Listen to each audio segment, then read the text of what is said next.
Welcome to Gripping Tales. Are you ready for today's video? It starts now. Most people who see a ghost don't talk about it. They know how it sounds. They know people will think they imagined it, or that they were drunk, or that grief made them see things that weren't there. But some encounters are so specific, so detailed, so impossible to explain away, that the people who experience them can't stay silent. They need someone to believe them. They need to know they're not losing their mind. What I'm about to share with you are 7 true accounts of people who encountered something that shouldn't exist. These aren't shadowy figures glimpsed in peripheral vision or creaking sounds in old houses. These are direct, undeniable interactions with the dead. And after hearing these stories, you might understand why the people who experienced them have never been quite the same. Story 1. The Hotel Guest. In 2018, a woman named Rachel was working the night shift at a mid-sized hotel in Charleston, South Carolina. She'd been a front desk clerk for 3 years and had worked hundreds of overnight shifts. She was used to the quiet, the occasional drunk guest stumbling in at 2 a.m., the routine of a hotel after midnight. Around 1:30 a.m. on a Tuesday in October, an elderly woman approached the front desk. She was well-dressed, a navy blue suit, pearl necklace, hairstyled in an old-fashioned way that reminded Rachel of pictures from the 1950s. "I need to check in," the woman said. Her voice was clear, pleasant, with a slight southern accent. Rachel pulled up the reservation system. "Of course. What's the name on the reservation?" "Helen Whitmore." Rachel typed the name. Nothing came up. "I'm not seeing a reservation under that name. Do you have a confirmation number?" The woman smiled patiently. "I don't have a number, dear, but I always stay in room 412 when I visit Charleston." Rachel checked room 412. It was occupied. A couple from Ohio checked in that afternoon. "I'm sorry, Mrs. Whitmore, but 412 is currently occupied. I can offer you a different room on the 4th floor if you'd like." The woman's expression didn't change. She just kept smiling that patient, gentle smile. "I really do prefer 412. I've stayed there dozens of times. Could you check again?" Rachel checked again, feeling slightly unnerved now. The room was definitely occupied. But there was something about this woman. The way she stood so still, the way her clothes looked somehow wrong, like a costume rather than regular clothing. "Ma'am, I'm sorry, but..." Rachel looked up from the computer. The woman was gone. Rachel immediately stood up, looked around the lobby. No one. No sound of footsteps, no movement. The woman had been standing 3 feet away, and now she was just gone. Rachel checked the security camera footage the next morning. At 1:28 a.m., the camera showed Rachel at the desk, clearly talking to someone. Her head was turned toward where the woman had been standing. Her lips were moving. She was looking at her computer screen and then back up at the empty space. But the camera showed no one else, just Rachel, apparently having a conversation with no one. Shaken, Rachel asked the hotel manager about room 412. The manager's face went pale. She pulled Rachel into the office and told her about Helen Whitmore. Helen had been a regular guest at the hotel from the 1950s through the 1980s. She visited Charleston twice a year and always stayed in room 412. In 1989, she died in that room, a heart attack in her sleep. She was 73 years old. The hotel manager showed Rachel a photo from the hotel's historical archive. A picture from a 1970s promotional brochure showing the hotel's most loyal guests. There was Helen Whitmore, wearing a navy blue suit and pearls, smiling at the camera. It was the same woman Rachel had spoken to. Exactly the same. Same suit, same hairstyle, same gentle smile. Rachel quit 2 weeks later. She couldn't work nights anymore, couldn't stand at that desk without seeing Helen Whitmore standing there, patiently asking for room 412, the room where she died. The hotel still gets reports, every few months, of front desk staff talking to an elderly woman in old-fashioned clothing who asks about room 412 and then vanishes. The hotel doesn't advertise it. They just warn new employees, off the record.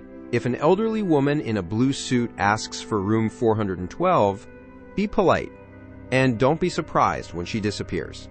Sometimes ghosts appear where they died, but other times they appear to specific people they knew in life, people they need to tell something. Story number 2, the phone call. In March 2020, during the early days of the pandemic, a man named David was quarantining alone in his apartment in Boston. He'd just lost his father to COVID-19 2 weeks earlier. One of the early victims before hospitals really understood how to treat it. David hadn't been able to say goodbye. His father had been admitted to the hospital, put on a ventilator, and died 3 days later. No visitors allowed. No final conversation. Just a phone call from a doctor saying his father was gone. David was struggling. Grief, isolation, anger at the unfairness of it all. He was barely sleeping, barely eating. One night around 2 a.m., unable to sleep, he was sitting on his couch scrolling through his phone when it rang. The caller ID showed his father's cell phone number. David stared at the screen. His father's phone had been in a bag of personal effects that the hospital had given him. The phone was sitting on David's kitchen counter, powered off, inside a sealed plastic bag. The ringing continued. David looked at the kitchen. The bag was still there, sealed, exactly where he'd left it.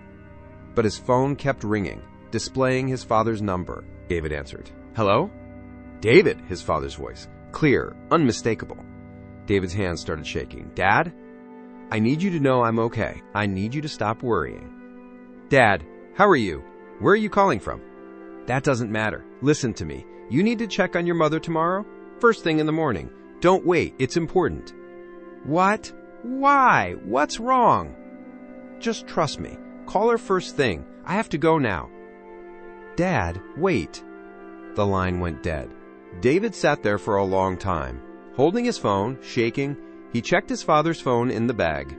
Still powered off, still sealed in plastic. He didn't sleep the rest of the night. As soon as it was 7 a.m., a reasonable time to call, he called his mother, who lived 3 hours away in Connecticut. She didn't answer. He called again. No answer. Panicking now, he called his mother's neighbor, Mrs. Chen, and asked her to go check on his mother. 20 minutes later, Mrs. Chen called back. She'd found David's mother unconscious on her bathroom floor. She'd fallen during the night, hit her head, and had been lying there for hours. Mrs. Chen had called 911. David's mother survived. She had a concussion and a broken wrist, but she survived. The EMTs said if she'd been there much longer without help, the outcome could have been very different. David never told his mother about the phone call. How could he? His father had been dead for 2 weeks. Dead people don't make phone calls. But David checked his phone records. At 2:17 a.m. on that night, there was an incoming call from his father's number. Duration, 1 minute, 34 seconds. He still has the phone record. He's shown it to friends, family, anyone who'll look at it. They all say the same thing. Must be a glitch, a mistake, a crossed wire. But David knows what he heard. His father's voice, clear and urgent, telling him to check on his mother, saving her life from beyond death. The phone has never rung from that number again. David keeps his father's cell phone in a drawer now, still powered off. Sometimes late at night, he takes it out and stares at it, wondering if it will ring again, wondering if his father has anything else to tell him. It never does. But David knows with absolute certainty that his father called him that night, and he knows that whatever comes after death, his father is still looking out for his family. David's father reached out with a warning, a message that saved a life. But sometimes the dead appear for reasons we can't understand. Sometimes they're just there. Story 3. The Passenger. In 2019, an Uber driver named James was working late-night shifts in New Orleans. He preferred the late shift. Fewer passengers, less traffic, better pay for the hours. Around 3 a.m. on a Saturday in June, he got a pickup request from the French Quarter. The pickup location was a corner near Jackson Square. When James pulled up, a young woman was standing on the corner. She was wearing a green dress, had long dark hair, and looked to be in her mid-20s. She got in the back seat. "Where to?" James asked. She gave him an address in the Garden District. James put it in his GPS and started driving. The woman was quiet. James tried to make small talk, asked if she'd had a good night, if she was visiting or local. She answered in short, polite responses. Yes, good night, local, just heading home. Her voice was soft, almost hard to hear. James turned down the radio to hear her better. They were about halfway to the destination when James glanced in the rearview mirror and realized something was wrong.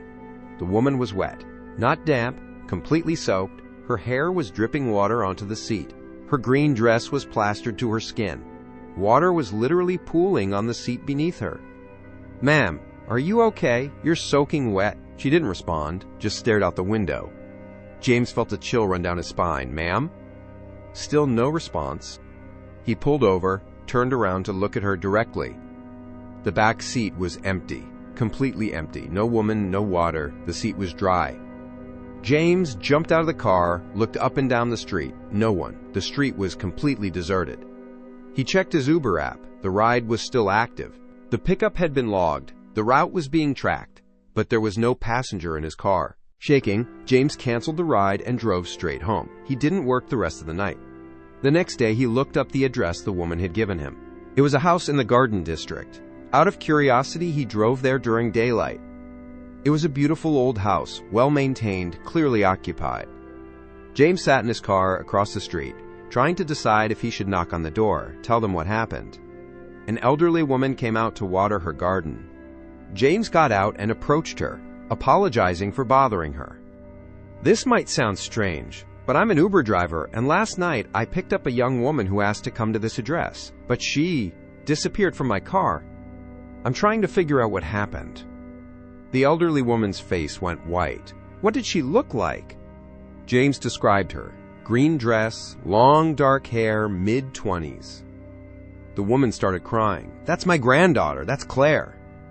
"Is she okay?" "Does she live here?" "She drowned 5 years ago. She drowned in Lake Pontchartrain. They found her body 3 days later." The woman was sobbing now. "She always wore a green dress. It was her favorite."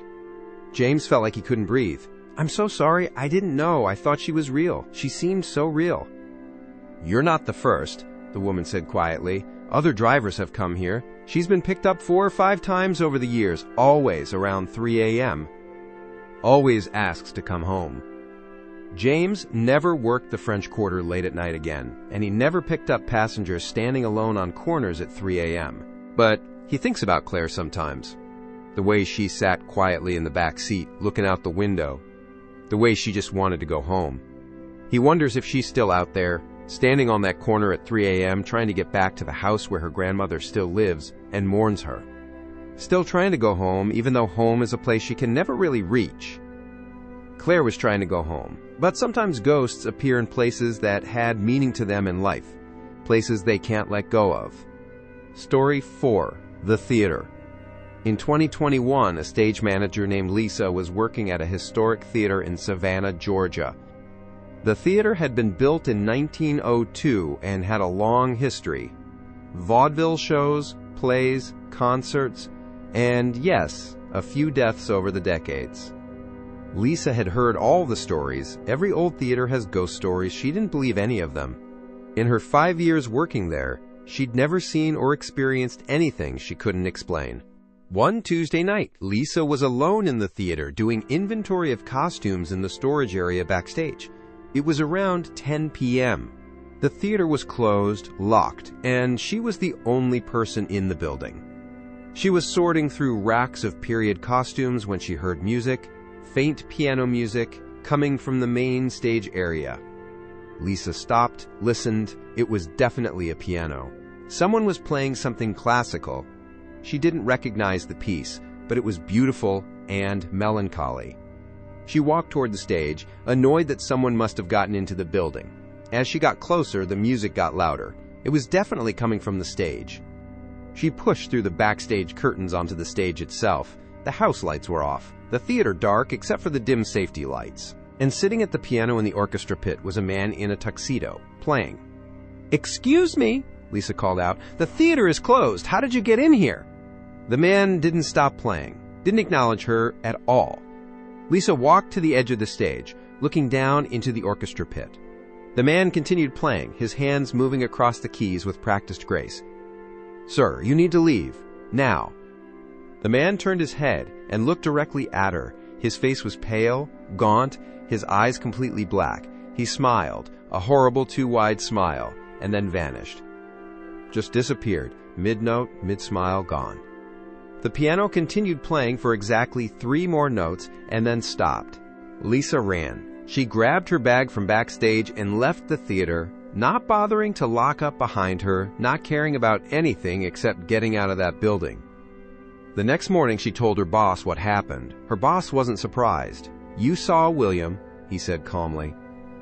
William Thatcher had been the theater's pianist from 1902 until 1928. He'd played for hundreds of shows. In 1928, during a performance, he suffered a massive stroke while playing and died right there in the orchestra pit mid-song. The legend was that if you were alone in the theater late at night, you could sometimes hear him finishing the song he never got to complete. Lisa asked what happened to people who actually saw him. Her boss said most quit within a few weeks. Lisa lasted another month. She couldn't work late shifts anymore. Couldn't be in the theater alone. Every time she walked past the orchestra pit, she remembered that face, pale and gaunt, with black eyes and that too-wide smile. She works at a different theater now. A modern building built in 2010, with no history and no ghosts. She doesn't do historic theaters anymore. She can't. Because once you've seen a ghost that clearly, that directly, you can't unsee it. And you can't convince yourself it was your imagination or a trick of the light. William Thatcher was there, real and solid and terrifying. And somewhere in that orchestra pit, he's still playing his final song, waiting for someone to hear him finish it. Theater ghosts are almost expected. Buildings with history, emotion, drama, but sometimes ghosts appear in the most mundane places, in your own home. Story 5. The Bedroom Mirror. In 2022, a couple named Tom and Ashley moved into a rental house in Portland, Oregon. It was a nice house, built in the 1960s, well-maintained, good neighborhood, nothing creepy about it. Their bedroom had a large antique mirror on one wall, a beautiful piece that the landlord said had been there since before he bought the house. He offered to remove it, but Tom and Ashley said they liked it. It gave the room character. For the first 2 weeks, everything was fine.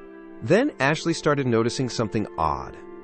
Every morning when she woke up, the mirror looked different, not moved. The reflection just seemed off somehow. Objects in the reflection weren't quite where they should be, or the lighting seemed wrong.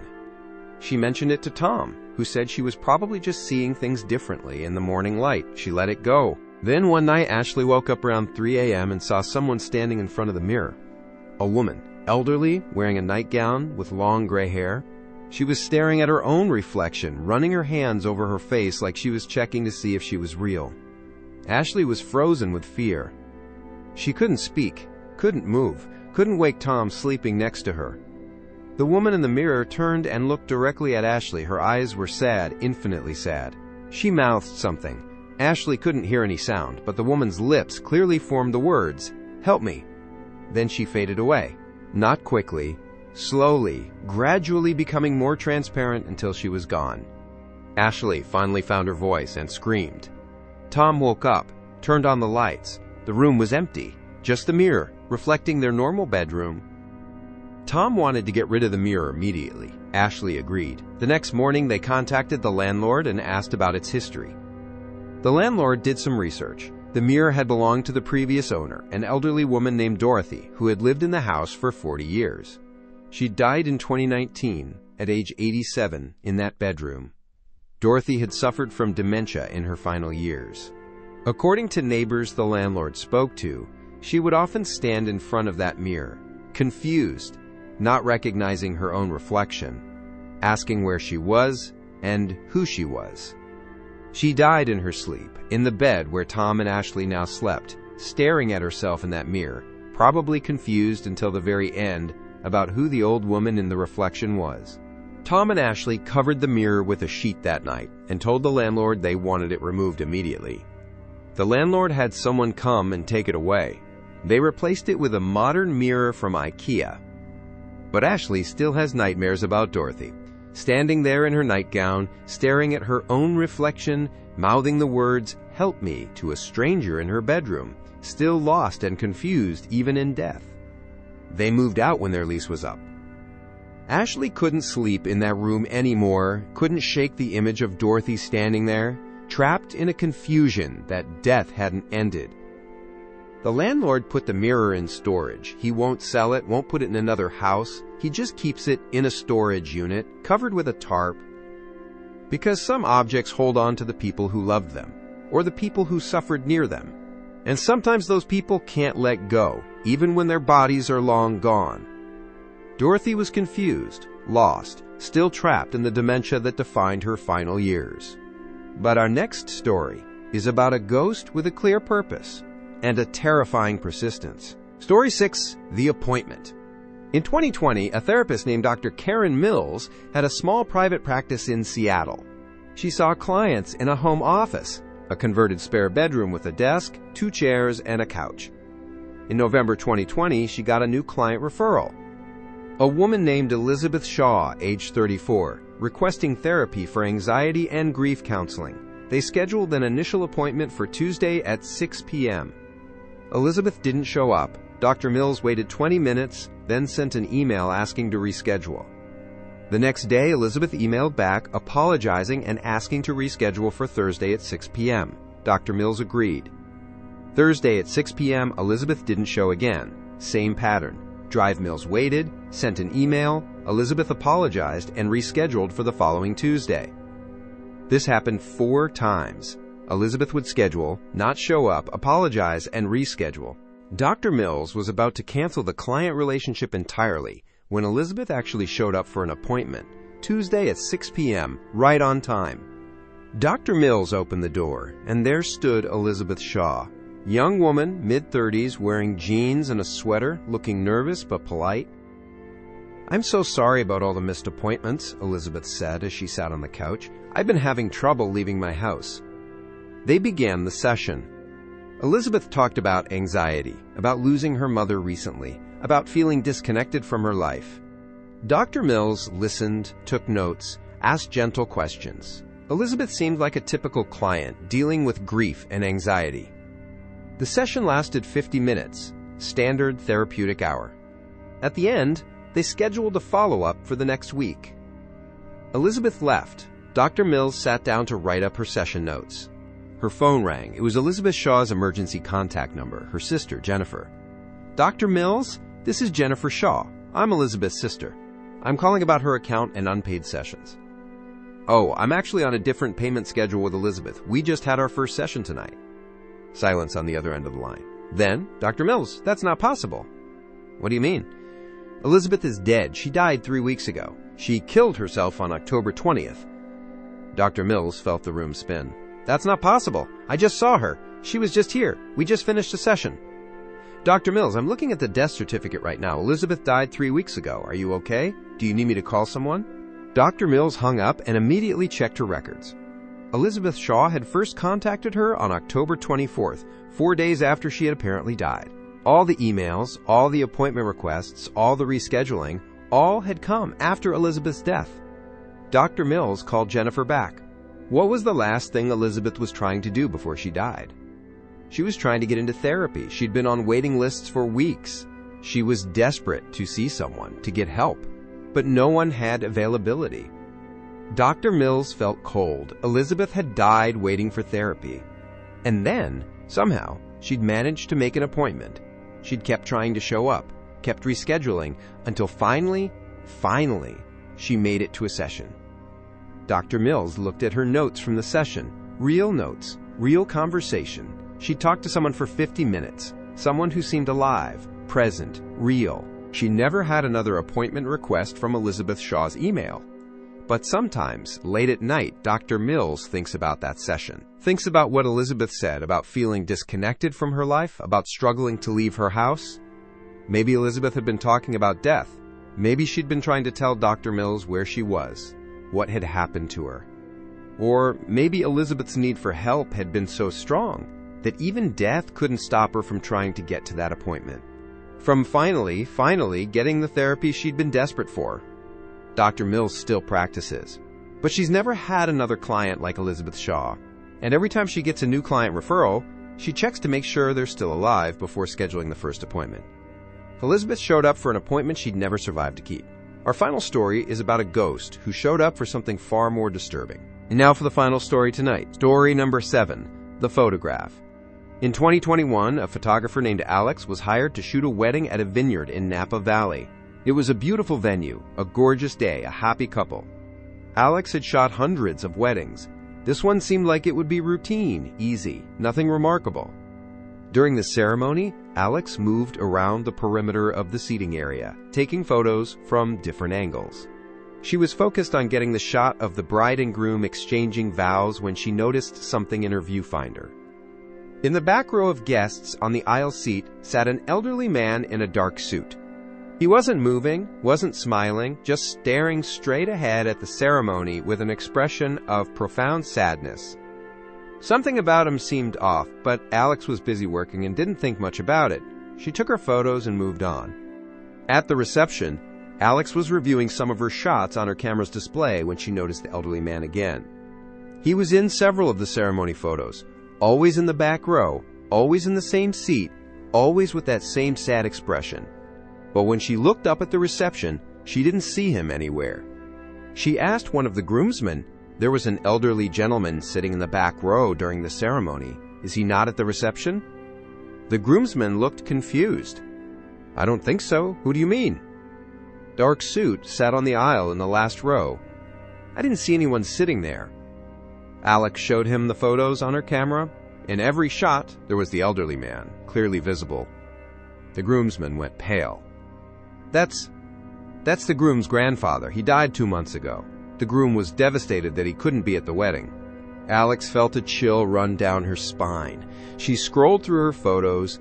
The man appeared in at least a dozen shots, from different angles, at different moments during the ceremony. She showed the bride and groom later that evening, after debating whether she should say anything. The groom started crying when he saw the photos. That's Grandpa Joe. That's him. That's exactly how he would sit. Straight, formal, kind of stern-looking. He raised me. He was the most important person in my life. The bride asked Alex to print several copies of the photos where Grandpa Joe appeared. They wanted them for their album. But here's what disturbed Alex most. When she looked at the digital files on her computer later, the man was there, solid, real, completely visible in the photographs. She could even zoom in on his face, lined, elderly, sad, but present. When she looked at the actual seating chart from the ceremony, that seat had been left empty on purpose. It was reserved in memory of Joseph Martinez. No one had sat there during the ceremony. Multiple guests confirmed they'd noticed the empty seat, had seen it vacant throughout. But Alex's camera had captured something everyone else had missed. Joseph Martinez, attending his grandson's wedding, despite being 2 months in the grave. Alex still has the original files. She's shown them to other photographers, to paranormal investigators, to anyone who'll look. No one can explain how her camera captured someone who wasn't physically there. The groom thanked her, said it meant everything to know his grandfather had been there, watching, even if he couldn't be physically present. But Alex can't shake the sadness in Joseph Martinez's face. He looked mournful, grieving, like he was watching something beautiful that he couldn't truly be part of. She wonders if that's what it means to be a ghost, to watch the world continue without you, to see moments you desperately want to be part of but can only witness from the other side of death.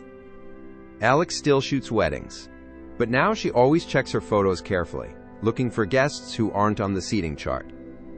Looking for faces in the background that no one remembers seeing, because her camera sees things human eyes miss.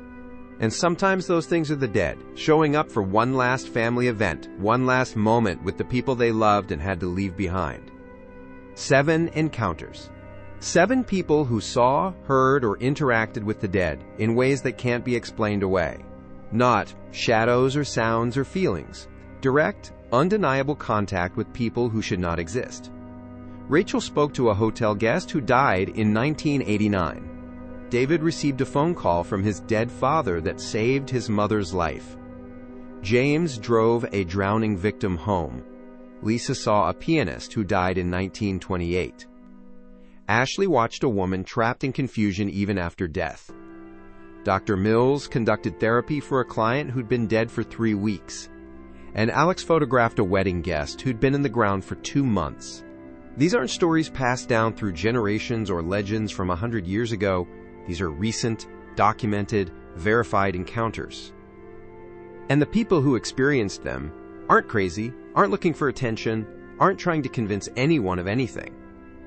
They're just trying to make sense of what happened to them, trying to understand why the dead sometimes refuse to stay dead. If you've had your own encounter, something you can't explain, something that still haunts you, you're not alone. Leave a comment below. Until next time, stay aware, because the dead might be closer than you think, and sometimes they're not just watching from the shadows. Sometimes they're standing right in front of you, trying to tell you something you need to hear. Thanks for watching. Every ending hides the beginning of another tale, and ours is already on its way. Stay tuned, you'll find the next chapter right here, and soon.